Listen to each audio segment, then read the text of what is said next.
Greetings and salutations, and welcome back once again to Borodino. I am your host as always. Now, without further ado, let us see what has happened this turn. Has there been a lot of pain?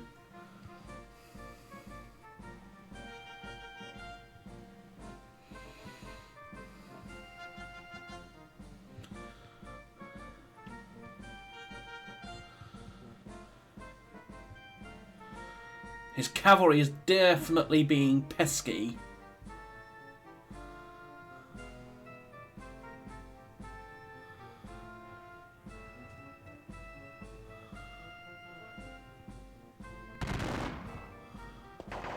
And he's finishing off those poor Opolchenia.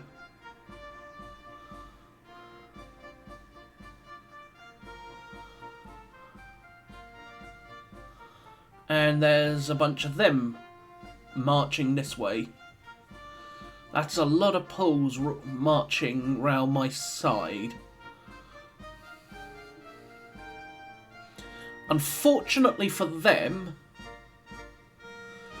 they are going to run straight into oncoming reinforcements. Uh-oh.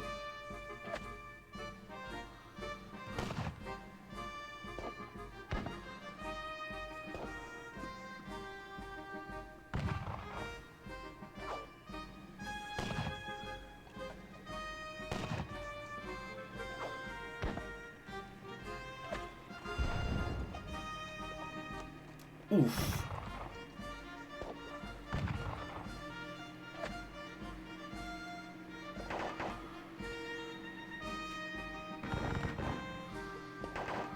Alright, they're going to hit those chaps of mine in the face and do fairly nasty things to them, given that there's over 1,000 of them.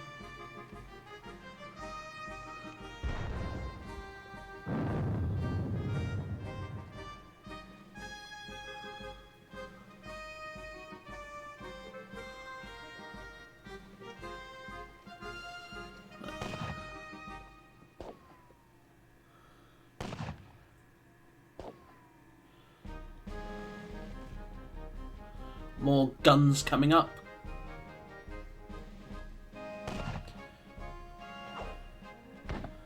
And more French infantry as well.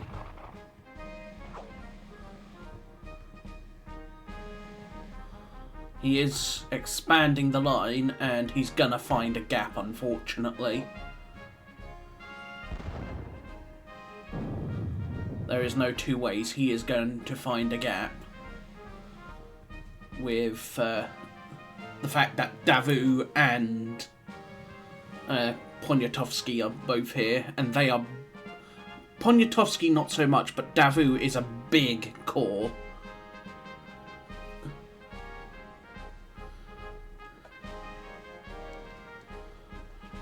It's a very big and chunky corps.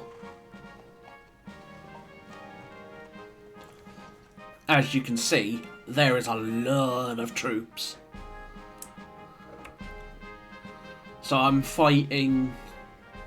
It looks like mostly Poniatowski over here, Davout here, and with a tiny bit of Poniatowski holding their left flank.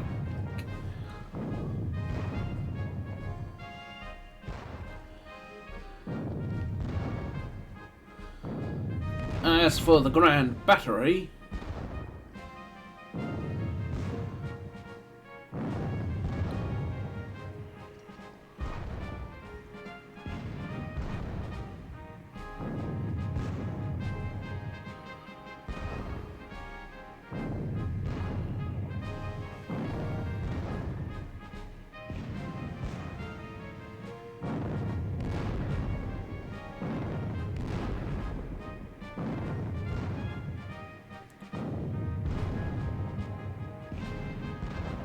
lose a gun. Another gun. Oof.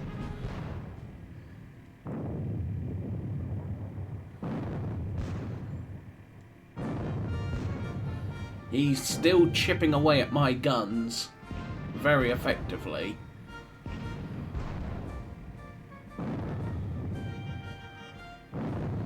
Still, for the most part, the guns that I do have still in play.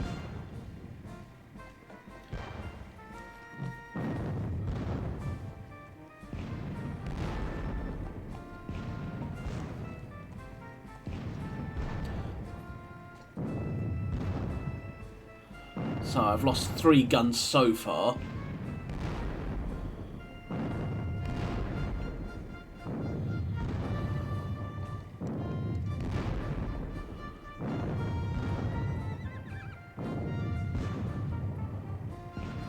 Right. His artillery is chipping away.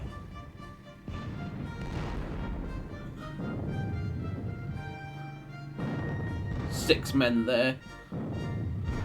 But that's not surprising, given that there was over 1,000 men in that hex. Ooh, lose another gun.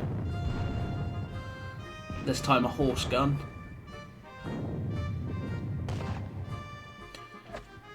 Well, hello. The skirmishers are sort of going round me, but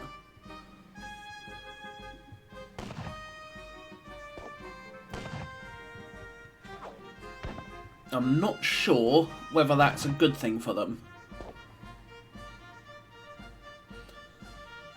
Alright, here comes a lot more skirmishers. There we go, he's reformed into a full battalion. Formed into a battalion again.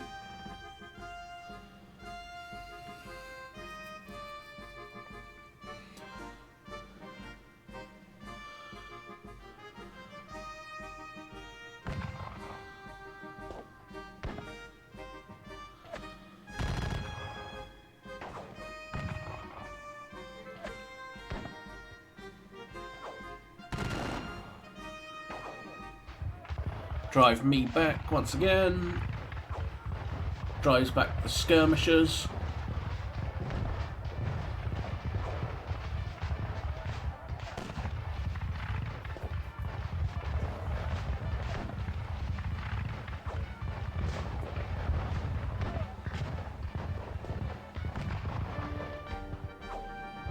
Drives them back.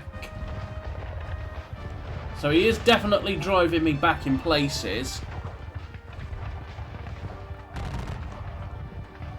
He's just not getting away with it quite so free. Alright, 5 units rout. Fangoria Grenadier Skirmishers. Makes sense. First of the 50th Jaeger. Makes sense. Those Opolchenia. Yes. More Opolchenia and more Opolchenia. Okay, so it was mostly Opolcheni that routed and skirmishers. Matter of fact, it was all Opolcheni or skirmishers. So let's kick it off with guns, as always.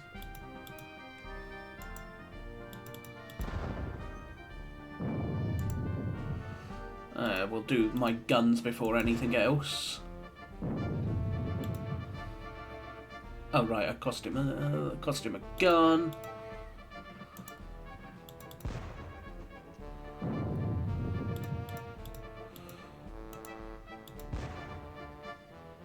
What's left of that battery, which, yeah, is not a lot.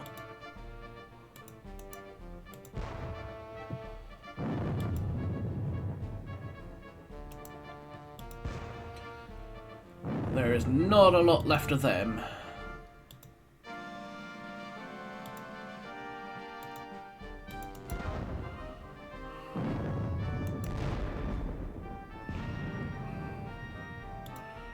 You are actually going to limber up and fall back. Positional battery. You will hit them.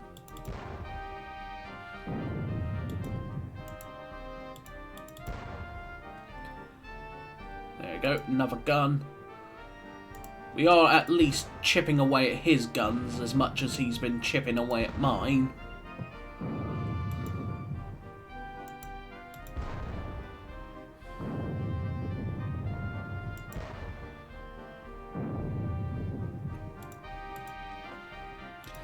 Now, you will blast these boys in the face. Point blank range for 80 men, which is not bad. Point blank range for another 50.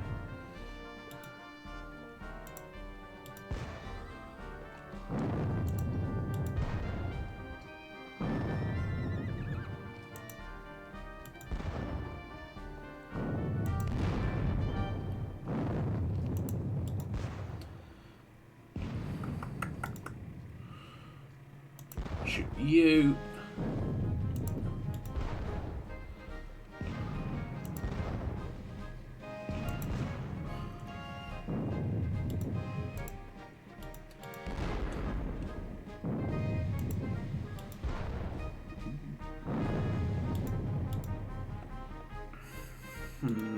Horse battery.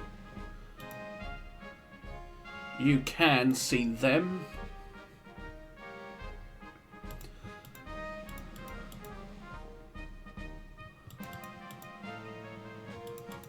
Let's move you a little bit while I can. So who have we got? Prussian Combined Uhlans, 10th Polish Hussars, 1st Polish Chasseurs, and General Subover.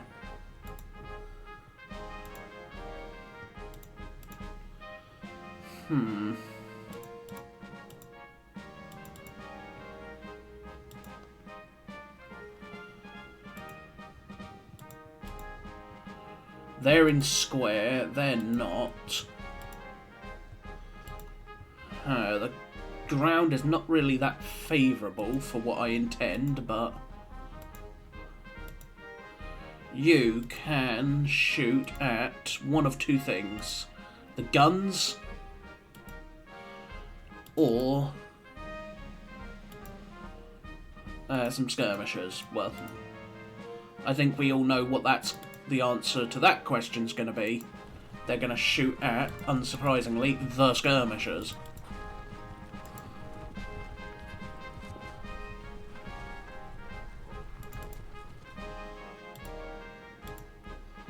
Unlimber, what can you see? Absolutely nothing.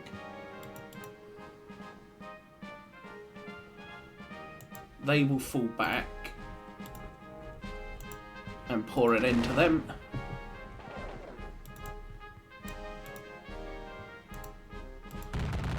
Any and all shots at this point.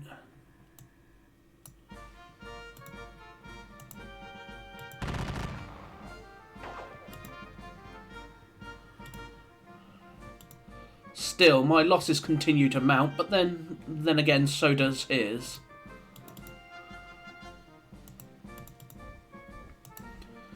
Which, in the end, is what matters.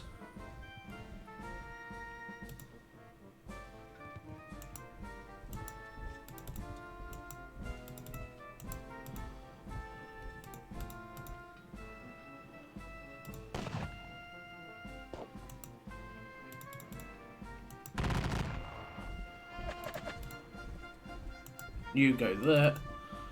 He's going to hit them in the flank, unfortunately, but there's not, again, much I can do about that.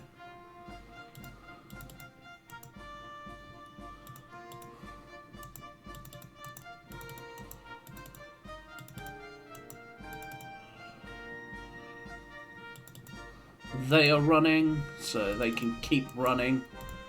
They're not really... They're a bit, not helpful at this point.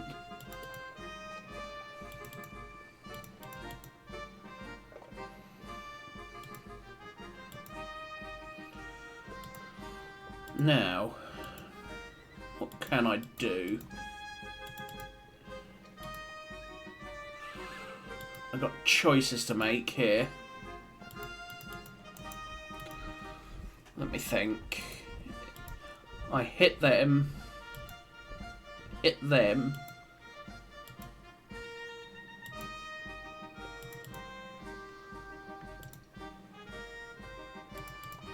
because I obviously can't go round. So I'd have to hit them, and drive them back. And then hit them, while also sort of blocking off all their other avenues.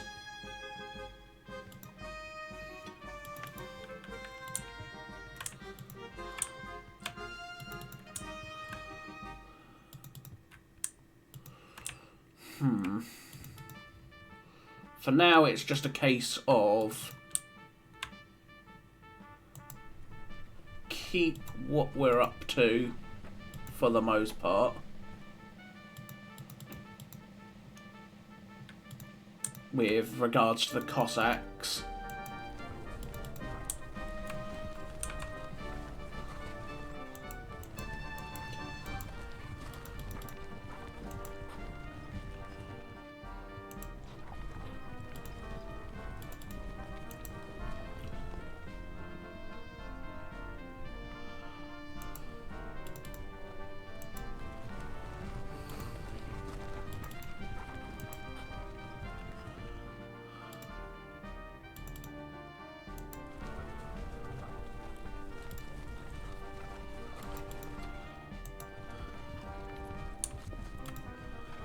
Alright. What could these reach if they charged? They could reach them.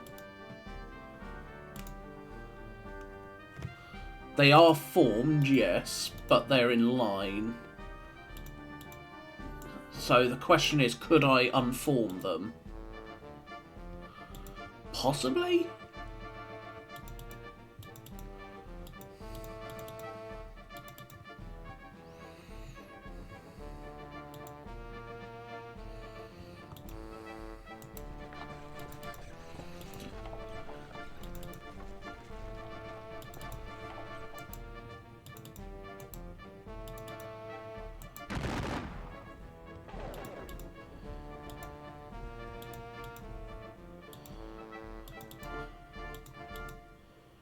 Alright, Opulcheni. Time to give them another surprise.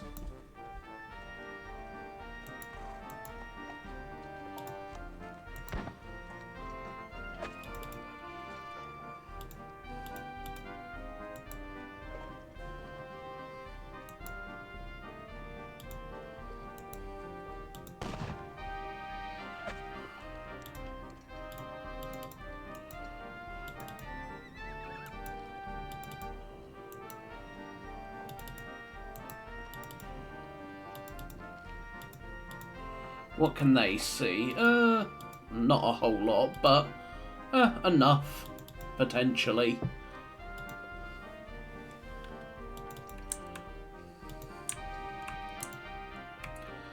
Alright, Kiev Grenadier Skirmishers. We'll fall back there.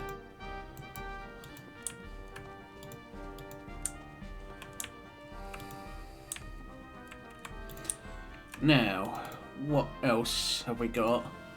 I can hit him with these lot. Specifically.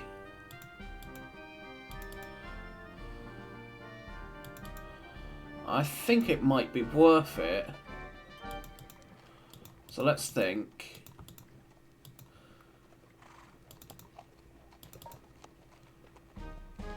Charge into them. This lot will charge this lot, I think.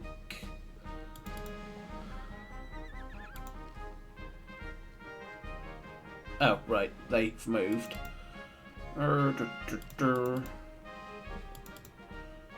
So have this lot. So in that case, Noring will lead this lot forward to hit the 9th Polish Lancers.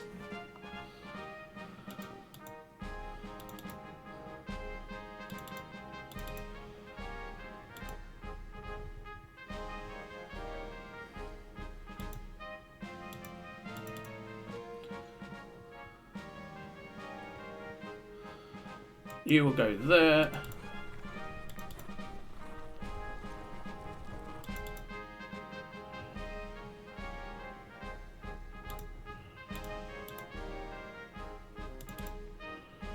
charge.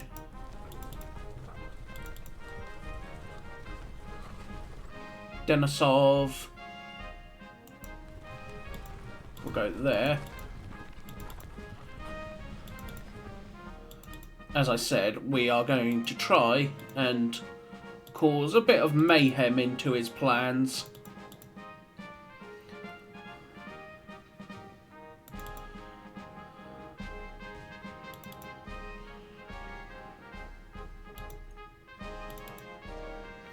They will fall back.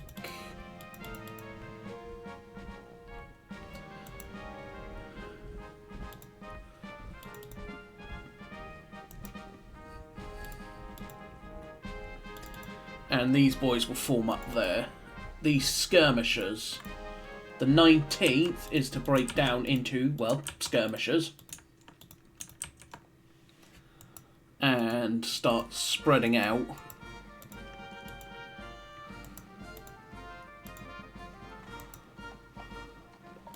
For the goal of protecting the guns for one thing.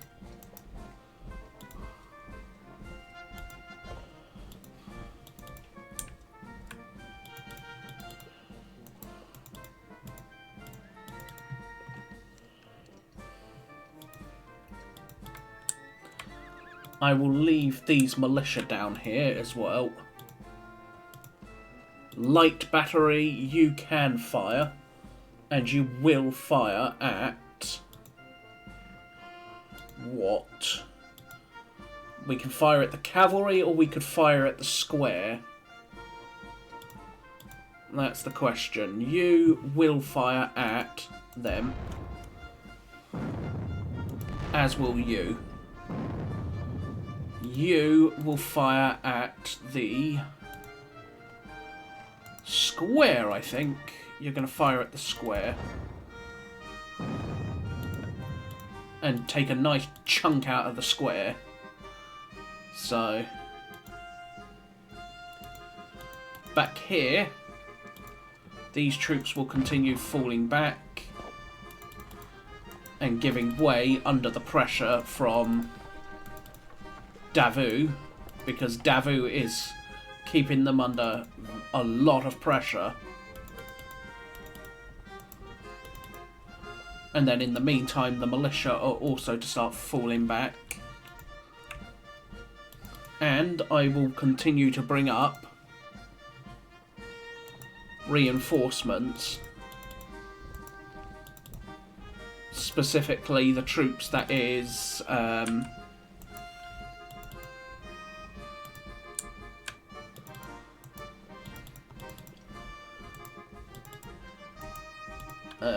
Eugene of Württemberg.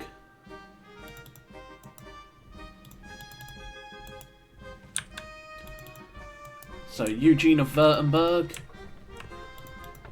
is to keep moving this way. These guns, when they can, are to set up here and really say hello to anything trying to get to this area, which is where the fun will begin.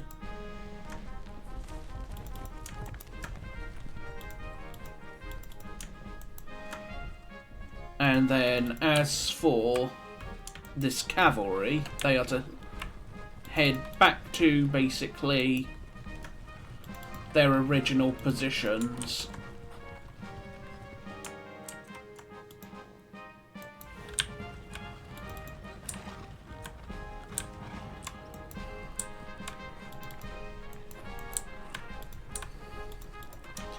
And then Tuchkov's 2's command is to do that, and is to go rejoin.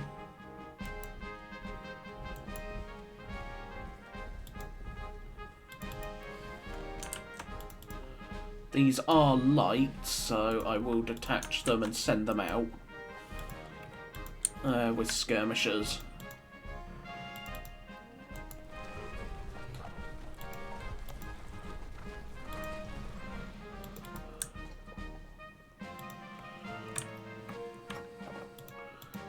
Guards are still stuck in place.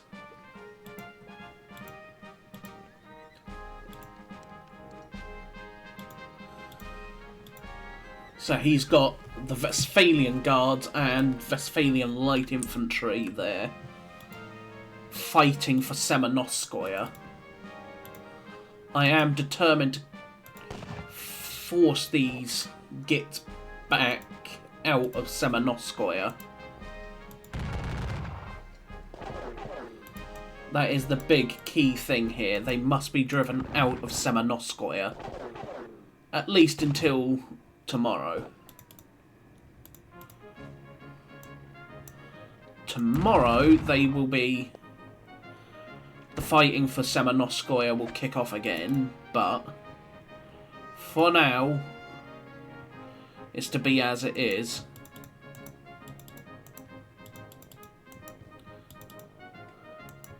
They will go there.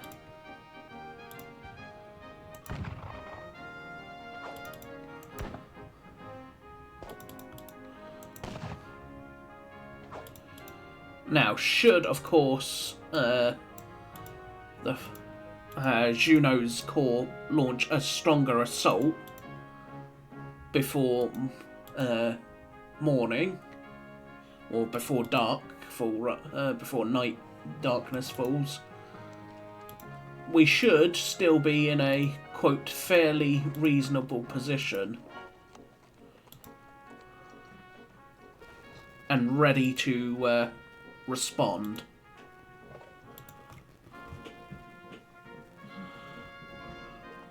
So again, for now, here most of my forces are going to remain in position, as there is no need to really do anything super crazy just yet.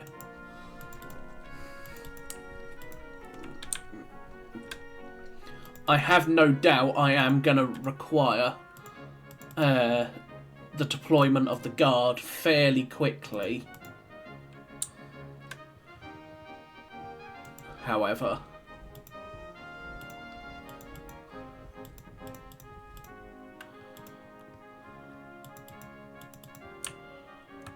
yeah, I have no doubts that the Guard's going to have to be deployed fairly quickly in the morning to basically fill this gap in my line because Tuchkov is in position, Doktorov is in position, Bhagavat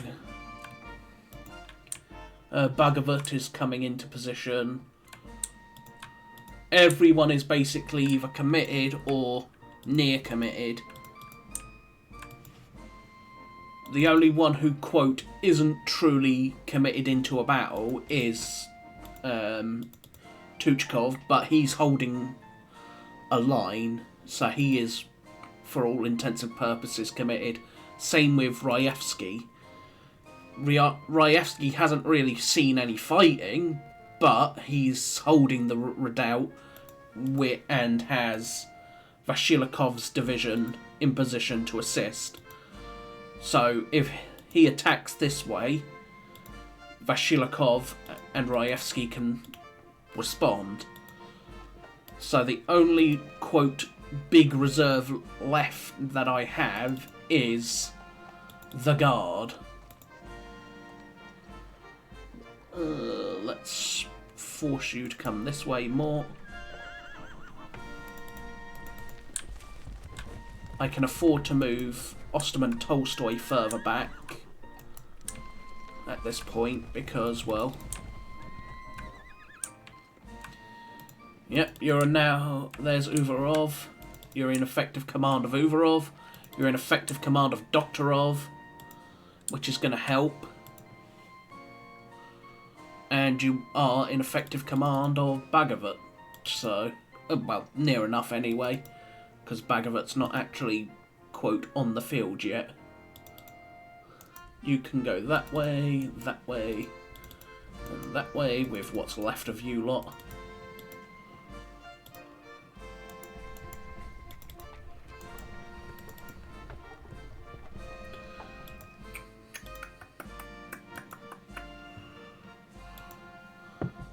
still, the 85th line there should have not enjoyed getting shot at point blank range by 12 pounders, so they may suffer a rout. But still, that is at least another, 5,000 Frenchmen coming this way, which is not a comfortable idea.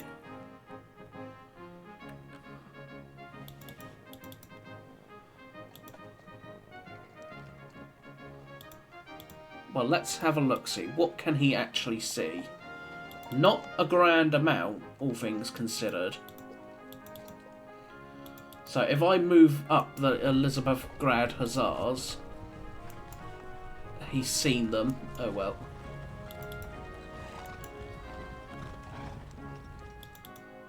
And then the Dragoons here will come up as well.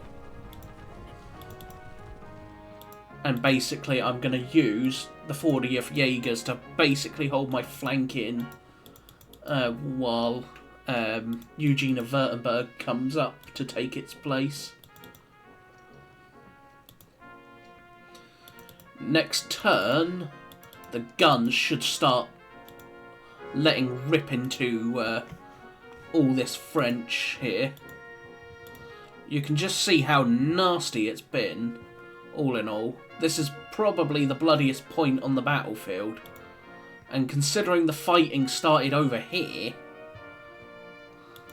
it's just been trails of losses all the way along.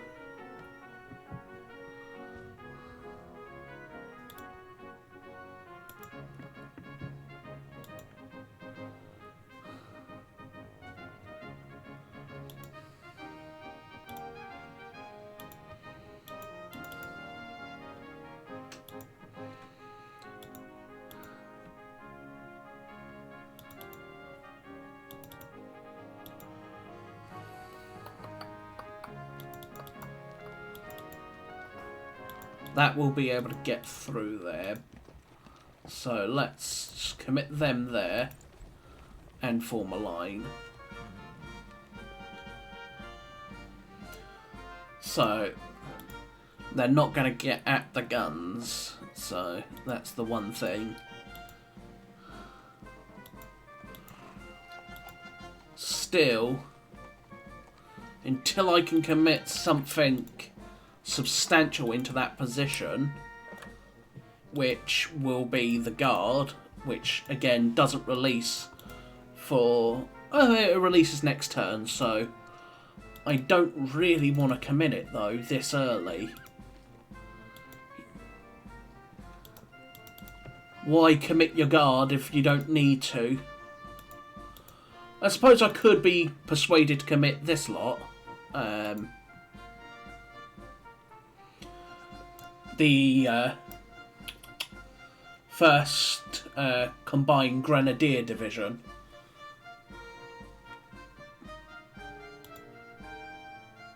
It's a fairly small force, but it's all still Grenadiers.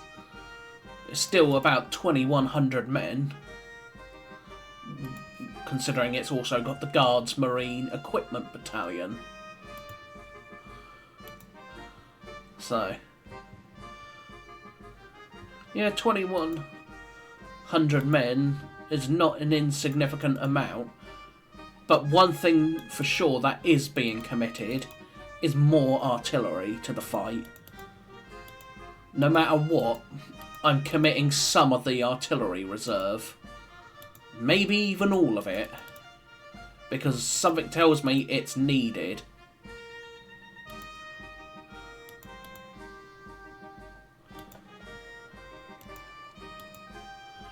They're going to hit them.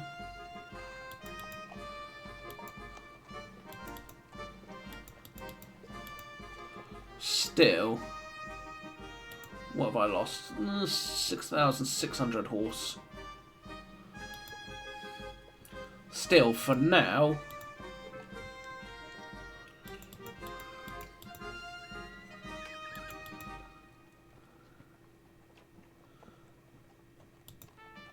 these Moscows have to rest. as the Moscows are not really in the best of shape. Well, I suppose I could commit these Astracans forward, but I don't really see the point. Let this one company of skirmishers sneak their way through. I'll just cut them off. These could run up and hit me in the face, no matter what. They could come this way and hit me in the face. They could come this way and hit me in the face. Or this way and hit me in the face. Either way, they're going to have a hard time, my guess is, because of the whole fighting in the village of Semenoskoye itself. Otherwise, they could come this way. But if they do, they're going to be at risk of getting point-blank range blasted in the face. So I am curious as to what he's going to be up to. My line still is not so much. It's still a little questionable, but it's also in a case of a nice interior lines. The simple fact is, I've been able to shift things about like crazy because of the interior lines. He couldn't shift Davout to his left flank now without it taking most of a day.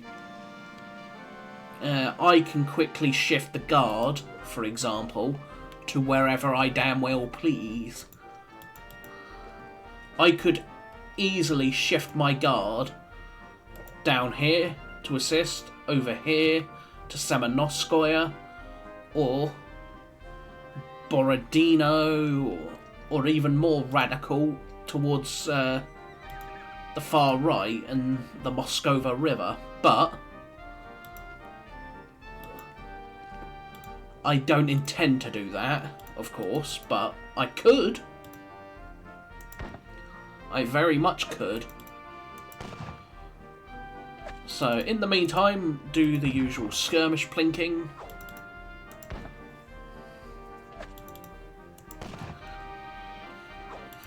But Eugene looks like he's set to launch his assault, all things considered. He's got his men. My one concern is the fact that I can't see what he's hiding.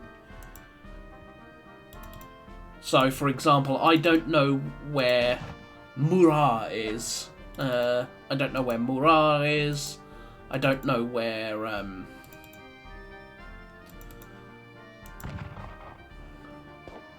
I don't know where, quote, his old guard is. I can guess where his old guard is, based on where the young guard is. But I don't know that for certain.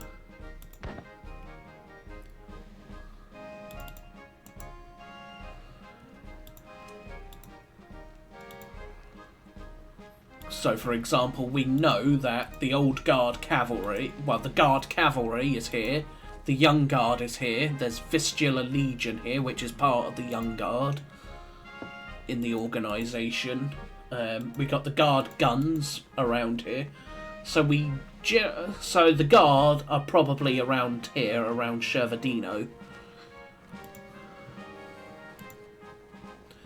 It's logical, it makes sense. So, if we think about this, we've got Poniatowski plus, I think, at least one of the cavalry corps over here. We've got Davout and probably at least another cavalry corps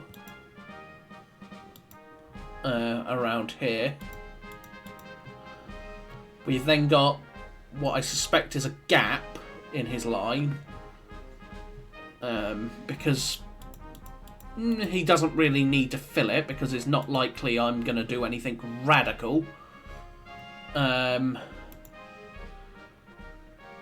Because advancing here would be pretty radical. Realistically, this would be a very big danger, but In this, not so much. Because one, he has reserves to commit it, to plug it, and two, there's no reason to do it as well. Beyond getting towards Utitsa and the Utitsa Mound, what do I do then, for example? I could turn back round and look to hit this lot, but by that time he will have either pulled back or pushed forward. So it will have achieved not much.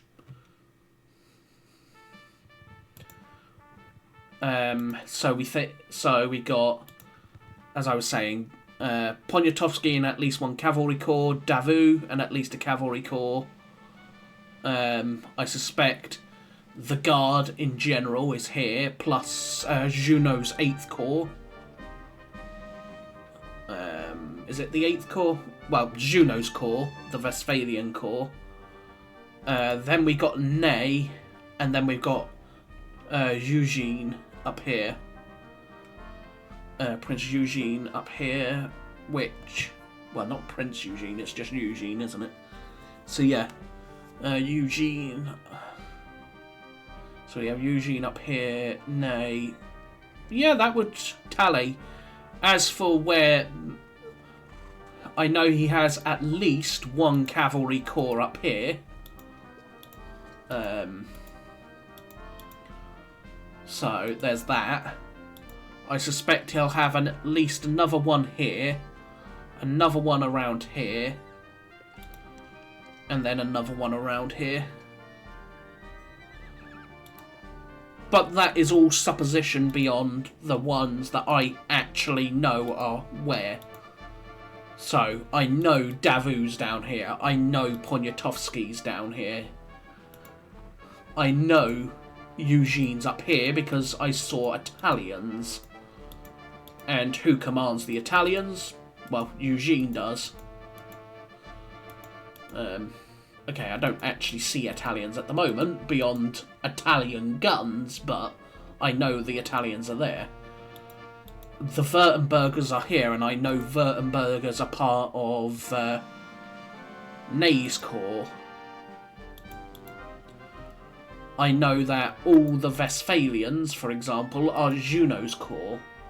And I know that the Vistula Legion are part of the Young Guard, so... It may be supposition for the most part, but it's supposition that I can at least back up with my knowledge of the French order of battle. So, for now, is that everything? Let's find out. You can all shoot, but I don't want you to shoot. You can't shoot. There's nothing to shoot. Nothing to shoot, nothing to shoot. Nothing. You can't shoot anything because you can't see anything. You can't see anything. I might shift these forward though a little bit. Do a little bit of aggressive scouting with some Jaegers. And also attempt to get that one Württemberger horse gun there. Because you never know. They will recombine into a battalion.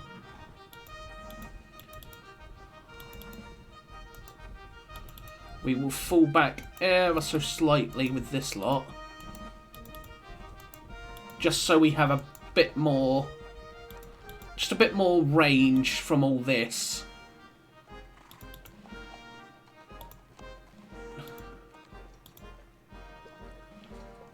Who's this? Poltava, don't need. Yeah, I think that's pretty much everything. But just to make sure, is there air? Oh, duh. I can still fire some shots down here, so I might as well shoot.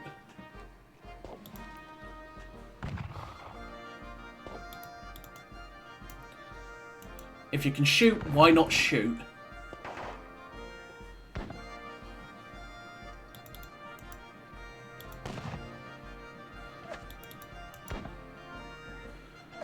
My skirmishers are slowly being trickled down, but...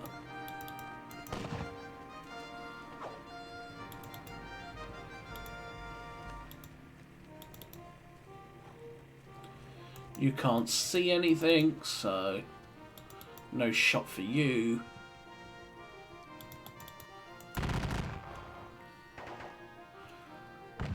Pesky French skirmishers.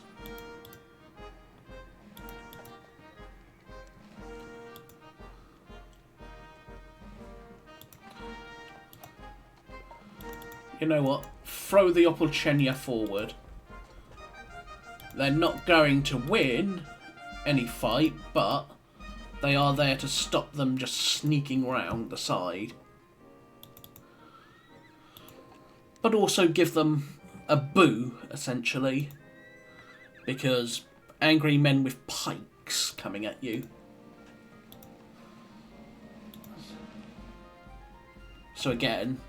what have we got? 7,000 French losses to my 17,000? Pretty bad, all things considered.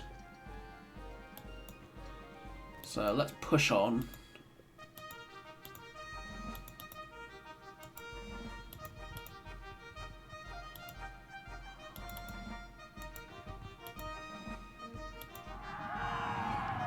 Well, that was rather unfortunate.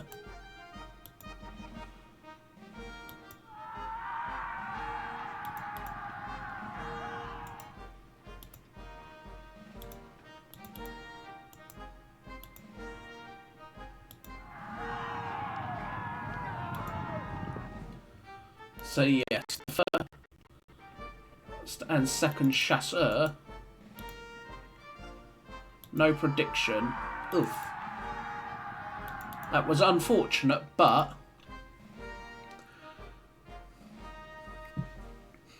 still, I've added about 200 casualties to his... ooh, I just realised something. They could charge. Well, I suppose if they charge, they are going to get blasted in the face, and then he will lose them. So, it's a case of, does he want to charge this lot into my guns, get blasted in the face for this trouble, but also, more importantly, far more importantly, lose said horsemen, because they will instantly get swarmed by my cavalry in the area.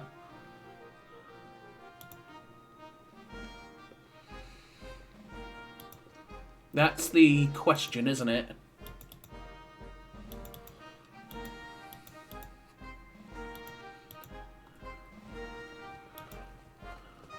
That is the question. Still, we are now halfway through the game. And despite the butt-whooping I've taken in places, I have certainly not made it easy on my opponent. He's had to fight fairly tooth and nail for everything. So, for now, that is going to be the end of this episode. It's been a very long one, this one, as I've been umming and ahhing and brain scratching, thinking on what to do. Because this is a very interesting situation, given that it's a cul-de-sac that's formed, but it's sort of a cul-de-sac within a cul-de-sac. That is expanding, because if you look, I'm sort of in a cul-de-sac here, he's in a cul-de-sac here, and it's spreading on both sides, so it is getting very interesting. However, darkness should be, dusk will be soon. We have about an hour and 15 minutes until dusk. And then we'll have about an hour until nightfall. So we do at least have some options open. So for now, I thank you for watching yet another episode of Borodino. I hope you have been enjoying the series. If you have, consider hitting that thumbs up, subscribing, or most importantly, leave a comment. Tell me how bad I've been doing, all things considered, and what you might have done in this situation, or just things I can do in general to make it better, or how I can improve the series going forward. But for now, I thank you all once again, and I shall see you all very soon. So until then, bye bye for now.